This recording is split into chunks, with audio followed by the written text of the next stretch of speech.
Në gjysmën e dytë të muajit maj, delegacioni UNESCO pritet të vijë në Maqedoninë e Veriut për të parë nga afër një mundësi zgjidhjeje për segmentin Trebenish-Qaftan të korridorit 8 në zonën e mbrojtur të liçenit të Ohrit. Kryeministri Mickovski tha se nuk është problemi vetëm trasea, por edhe ndërtimet pa leje në Strug dhe Ohër të bëra viteve të fundit përkundër vërejtjeve për përjashtim nga trashëgimia botërore, kulturore dhe natyrore. Ai tha se banorët kanë të lashe me ndërtimet pas rritjes së familjeve.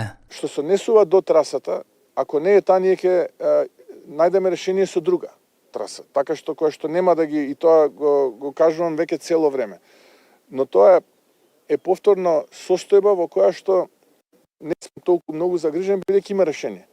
Поголемо решение е со семејните судбини, кога семејствата не може да се развиваат.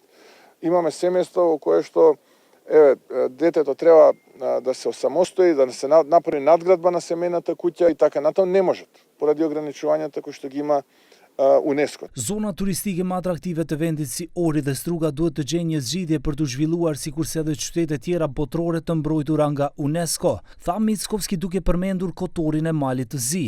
Përndryshe edhe segmente tjera të autostradës që të shpihen nga kryeqyteti drejt Ohrit janë në proces. Заемот кој што го добивавме од кинеската Ексим банка повеќе не го добиваме, престана, но бргу се реорганизиравме и тој проблем е надминат.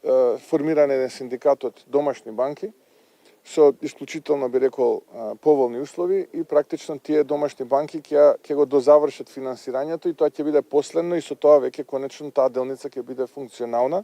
Punimet vazhdojnë edhe në segmentin Tetov-Gostivar dhe Gostivar-Bukojqan, ndërsa për segmentin Bukojqan-Kërçovë është dorëzuar raporti tek huadhënësit dhe pritet një ofertë për të proceduar pastaj me fazën e tenderimit dhe punimeve në terren. Kjo do të plotësonte trasenë e korridorit 8 deri në Ohër.